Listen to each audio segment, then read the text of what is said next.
उत्तराखंड के, जहां उत्तराखंड में मौसम के येलो अलर्ट के बाद ऑरेंज अलर्ट जारी कर दिया गया है। जी हां, आपको बता दें अगले 2 दिनों तक भारी बारिश का अलर्ट जारी किया गया है। बड़ी जानकारी आपको बता दें, उत्तराखंड में बारिश और बर्फबारी के बाद अब भूस्खलन ने चारधाम यात्रा की बढ़ा दी गई है। इसी बीच आपको बता दें अब उत्तरकाशी, चमोली सहित बागेश्वर कई जिलों में बारिश का अलर्ट है। मौसम विभाग के येलो अलर्ट के बाद अब ऑरेंज अलर्ट जारी कर दिया है। जी हां, आपको बता दें अगले 2 दिनों तक भारी बारिश हो सकती है। उत्तराखंड के मैदानी इलाकों में ऑरेंज अलर्ट जारी किया है। मौसम विभाग की तरफ से भारी बारिश के साथ तेज हवाएं और ओलावृष्टि का पूर्वानुमान भी जारी किया गया है। आपको बता दें उत्तरकाशी, चमोली, बागेश्वर सहित कई जिलों में बारिश का अलर्ट जारी किया गया है।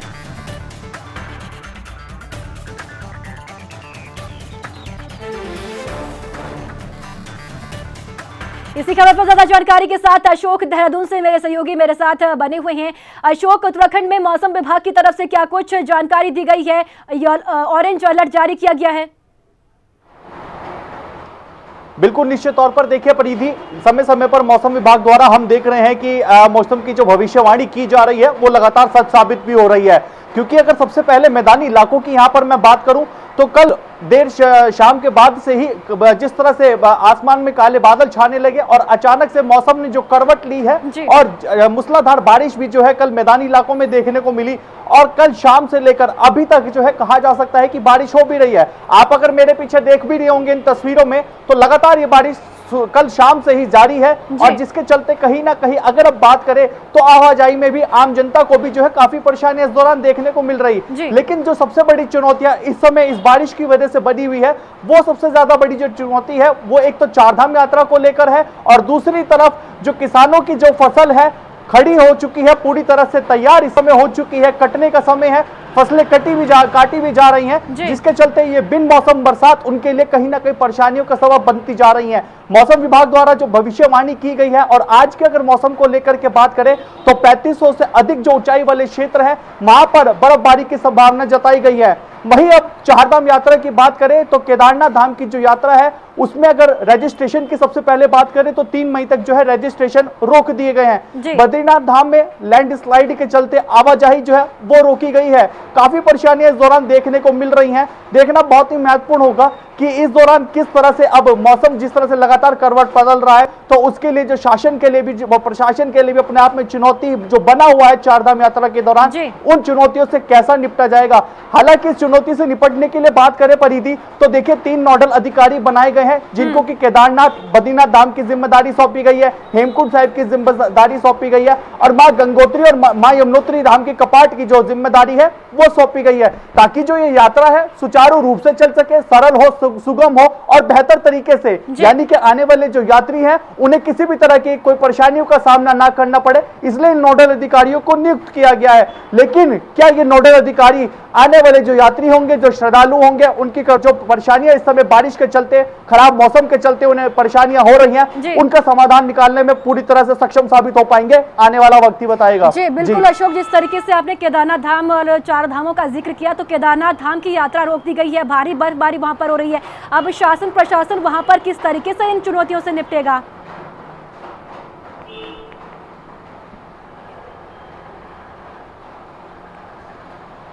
अशोक, आप मेरे साथ बने रहेगा, आगे भी आपसे जानकारी लेंगे। जसवीर लक्सर से मेरे साथ बने हुए हैं। जसवीर, देखिए भारी बारिश उत्तराखंड में हो रही है, अलर्ट जारी किया गया है। हरिद्वार जिले की अगर बात की जाए तो किसानों की कैसी स्थिति वहां पर बनी है, क्योंकि फसलें खड़ी हो चुकी है, काटने के लिए तैयार है अब फसलें? बिल्कुल प्रीति, किसानों की हालत खराब है और अभी मौसम विभाग ने अगले 2 दिन के लिए और ऑरेंज अलर्ट जारी कर दिया, जो कहीं ना कहीं किसानों पर भारी पड़ रहा। और ये देखने को मिला कि जिस तरह से पहले ओलावृष्टि और बारिश हुई थी तो उससे किसानों की 50% से ज्यादा फसलें खत्म हो गई थी। लेकिन अब जब चूंकि गेहूं की फसल पककर तैयार हो गई, कुछ किसानों ने फसल उठाई भी लेकिन कुछ की खेतों पर मौजूद है और जो थ्रेशिंग का काम चल रहा था वो बारिश ने प्रभावित कर दिया। यानी पूरी तरह से देखा जाए तो कहीं ना कहीं किसान अब बड़े नुकसान की तरफ चले गए हैं। और अभी किसानों का ये कहना है कि यदि ये बारिश अभी नहीं रुकी तो उनकी जो पहले सरसों की फसल का नुकसान हुआ था उसकी भरपाई तो दूर, अब किसानों के घर में गेहूं का एक दाना भी नहीं आएगा। कुछ किसान तो ऐसे हैं जो निचले इलाके से बिलोंग करते हैं, यानी खासतौर पर जो खादर क्षेत्र में, तो वहाँ पहले से ही हल्की बारिश भी नुकसान पहुंचाती। अब ये लगातार बारिश हो रही है और फिर आगे 2 दिन की बारिश और है, तो कहीं ना कहीं किसान नुकसान में है और परेशान है, हैरान है। वहीं दूसरी तरफ प्रशासन भी इस बात के दावे कर रहा है कि जो नुकसान पहले हुआ था उसके सर्वे करा लिए गए हैं। लेकिन अब आने वाले दिनों में जो बारिश का अभी मौसम विभाग बता रहा है, फिर जिस तरह की मौसम में पलटी मारी है, वो कहीं ना कहीं किसान के लिए चिंता का विषय बन गया है। क्योंकि किसानों का सीधा सीधा कहना है कि इस बार कुदरत उनसे नाराज नजर आ रहा है, इसीलिए बार बार ऐसे वक्त पर बारिश हो रही है जब बारिश की जरूरत नहीं है, यानी बेमौसम की बारिश से कहा जा सकता है। हालांकि अभी ज्यादा नुकसान नहीं, लेकिन फिलहाल जिस तरह का अभी मौसम बना हुआ, ये आने वाले दिनों के लिए यानी 2 दिन के लिए और तो कहीं ना कहीं किसान 50% अधिक किसान ऐसे हैं जो अभी तक अपनी गेहूं की फसल को काट कर खेतों से बाहर नहीं निकाल पाए या लोगों की थ्रेसिंग नहीं हो पाई है, तो वो बहुत ज्यादा परेशान है और हैरान है। जी देखिए जसवीर, जिस तरीके से चारधाम यात्रा की शुरुआत हो गई है, भारी बारिश हो गई है, केदारनाथ धाम में यात्रा रोक दी गई है, लगातार हरिद्वार श्रद्धालु पहुंच रही है, अब स्थिति कैसे देखने को मिल रही है? हरिद्वार में भारी बारिश हो रही है। हाँ बिल्कुल, इसका फर्क पड़ा है और आप देख रहे हैं कि जो उत्तर प्रदेश और दिल्ली दूसरे प्रदेशों से यात्रा के लिए जो यात्री चले हुए हैं, वो कहीं ना कहीं तो बीच में उन्हें रोकना पड़ रहा है। और अब इस बारिश ने अब आज हरिद्वार की सड़कों पर जिस तरह का लगातार काफिला यानी कतारें एक तरह से देखने को मिल रही थी, उसको फर्क पड़ेगा, उसको हल्का ब्रेक लगा है और आने वाले दिनों में ये और ज्यादा यानी यात्रा पर इसका पूरा प्रभाव पड़ना तय है। हालांकि प्रशासन ने कहा भी है कि चूंकि ज्यादा बारिश हुई तो ऊपर भी कहीं ना कहीं खतरा ज्यादा बढ़ जाता है, जैसे सड़कों का या फिर भाई भूस्खलन का खतरा बना रहता है और पहाड़ों में दिक्कतें ज्यादा होती हैं। जी ठीक है जसवीर, बहुत बहुत शुक्रिया महत्वपूर्ण जानकारी और अपडेट देने के लिए। और अब खबर दिल्ली से है, जहां पीएम मोदी से सीएम पुष्कर सिंह धामी मुलाकात जारी है सीएम की। इसी के बीच आपको बता दें कि यात्रा की तैयारियों समेत कई मुद्दों पर बातचीत जारी है। बड़ी जानकारी आपको बता दें, दिल्ली के दौरे पर है उत्तराखंड के मुख्यमंत्री पुष्कर सिंह धामी। इसी बीच आपको बता दें कि पीएम मोदी से मुलाकात मुख्यमंत्री की जारी है और आपको बता दें कि यात्रा की तैयारियों समेत कई मुद्दों पर भी बातचीत अभी जारी है। बड़ी जानकारी आपको बता दें कि उत्तराखंड के मुख्यमंत्री पुष्कर सिंह धामी दिल्ली दौरे पर है, जहां पर मुख्यमंत्री पुष्कर सिंह धामी पीएम मोदी से मुलाकात कर रही है और कई मुद्दों को लेकर पीएम मोदी से चर्चा कर रहे हैं मुख्यमंत्री। इसी खबर पर ज्यादा जानकारी के साथ आंचल यादव मेरी सहयोगी मेरे साथ मौजूद है। आंचल, मुख्यमंत्री पुष्कर सिंह धामी पीएम मोदी से मुलाकात कर रही हैं, अभी भी मुलाकात जारी है? बिल्कुल, देखिए प्रधानमंत्री मोदी जी से लगातार मुलाकात जो है उत्तराखंड के सीएम पुष्कर सिंह धामी की चल रही है। और जैसे कि आपने पिछली बार भी देखा होगा कि जब पुष्कर सिंह धामी आए थे, उन्होंने चारधाम यात्रा के लिए और दूसरी तरफ देखिए मानसरोवर की हम बात करें और तमाम जो तीर्थ स्थल है उनकी यात्रा के लिए देखिए न्योता भी दिया था। एक बार फिर से देखिए दिल्ली दौरे पर आए हैं, जहाँ देखिए बाई कार कल देर रात सीएम पुष्कर सिंह धामी दिल्ली पहुँचे और आज प्रधानमंत्री मोदी से उनकी मुलाकात चल रही है। वही देखिए केदारनाथ धाम का प्रसाद लेकर मोदी जी के पास पहुंचे हैं। इसके अलावा देखिए तमाम मुद्दों पे चर्चा भी हो रही है और अपडेट भी दे रहे हैं किस तरह से देखिए चारधाम यात्रा को सफल बनाने के लिए तमाम तैयारियां इस बार उत्तराखंड सरकार ने की हुई है।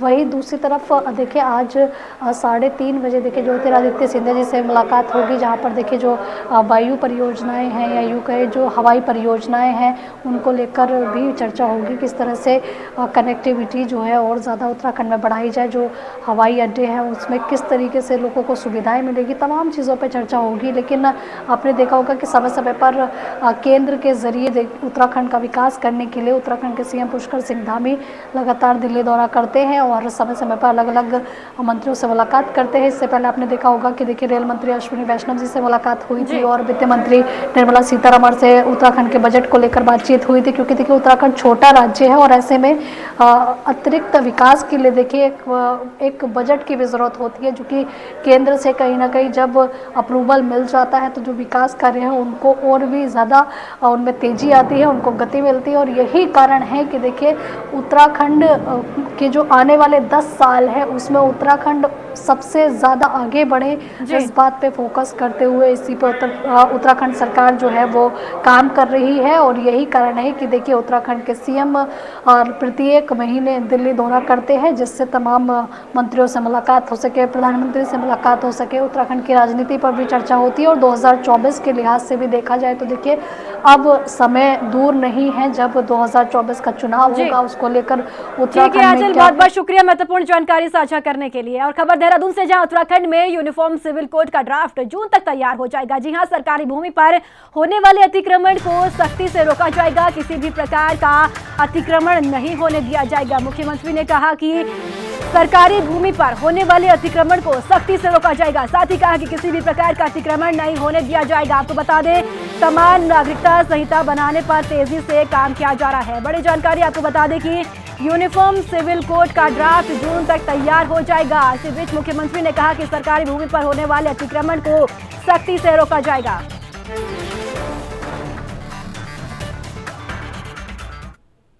उत्तराखंड में प्राइवेट स्कूलों की मनमानी अब नहीं चलेगी। जी हां, प्राइवेट स्कूलों पर लगाम लगेगी। उत्तराखंड सरकार ठोस कदम उठाने जा रही है। प्राइवेट और अन्य स्कूलों में स्थानीय सरकार का सीधा दखल होगा।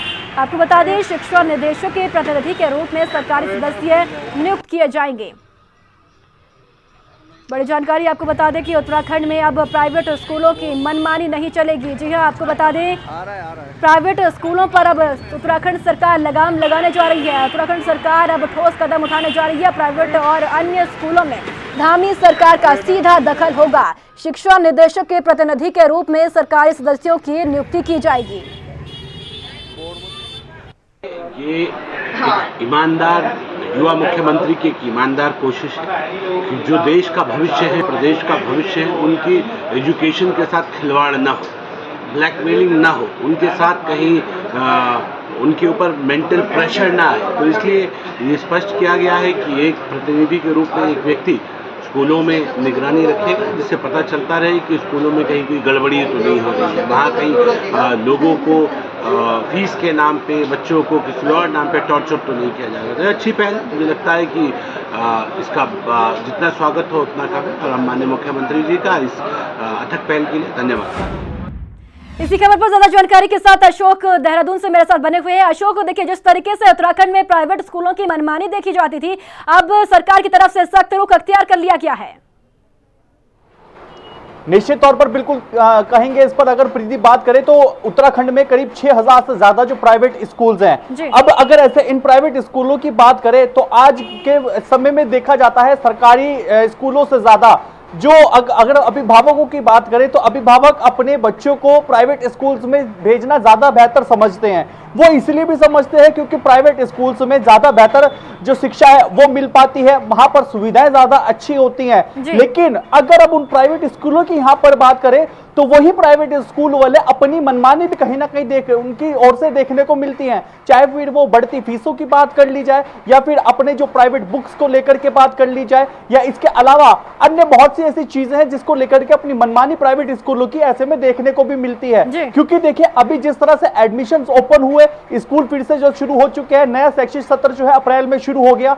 ऐसे में 8000 रुपए एनुअल फीस है, उसके बाद 8000 रुपए का बच्चों का कोर्स है, और अब आने वाले समय पर 2 महीने की बच्चों की फीस इकट्ठी जाएगी। तो एक तरह से अगर बात करें कि किसी सामान्य कर्मचारी हो या फिर कोई काम करने वाला व्यक्ति हो, अगर उसकी 20 से 25 हजार रुपए की तनख्वाह है तो उसकी 20 से 25 हजार रुपए की तनख्वाह तो पूरी सीधा स्कूल के बच्चों की फीसों में ही चली जाती। इसीलिए ऐसी मनमानी प्राइवेट स्कूलों की ना हो, उसके चलते अब सरकार का सीधा दखल इन प्राइवेट स्कूलों में रहेगा, जिसके चलते सरकार का एक जो सरकारी कर्मचारी होगा वो इन प्राइवेट स्कूल में तैनात रहेगा।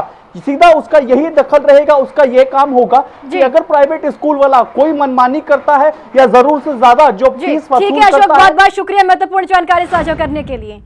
आगे बढ़ेंगे। प्रधानमंत्री मोदी के मन की बात कार्यक्रम का 1वां एपिसोड सुनने के लिए आईटी कॉलेज, पॉलिटेक्निक कॉलेज, ग्राम सभाओं में सुनने के लिए निर्देश जारी किए गए थे। लेकिन बात करें अगर भाजपा प्रदेश कार्यालय की, तो पूरा मन की बात कार्यक्रम के दौरान पूरे प्रदेश कार्यालय में सन्नाटा पसरा रहा। इवेंट मैनेजमेंट में भाजपा के नेता लगे रहे, लेकिन किसी ने भी प्रदेश कार्यालय की ओर झांकना तो दूर, बल्कि पार्टी कार्यालय का टीवी तक खोलकर देखना मुनासिब नहीं समझा। जिस पर कांग्रेस के नेताओं ने तंज कसते हुए कहा कि प्रधानमंत्री नरेंद्र मोदी के मन की बात को भाजपाइयों में कितना उत्साह है, इसका जीता जागता उदाहरण भाजपा के प्रदेश कार्यालय में ही देखने को मिल गया है। बहुत ही हास्यास्पद है कि पूरी की पूरी उत्तराखंड भाजपा जिस कार्यक्रम के लिए एड़ी चोटी का जोर लगा रही थी, यानी कि प्रधानमंत्री मोदी के मन की बात के 100वें एपिसोड के लिए कमर कसी जा रही थी, बैठकों पर बैठकें ली जा रही थी। लेकिन आज नजारा कुछ और ही देखने को मिला कि भाजपा के अपने कार्यालय में टीवी खोलने वाला नहीं मिला, कोई मन की बात सुनने के लिए श्रोता नहीं मिला, एक व्यक्ति वहां ऑफिस में नहीं था जिस वक्त मन की बात प्रधानमंत्री मोदी कर रहे थे।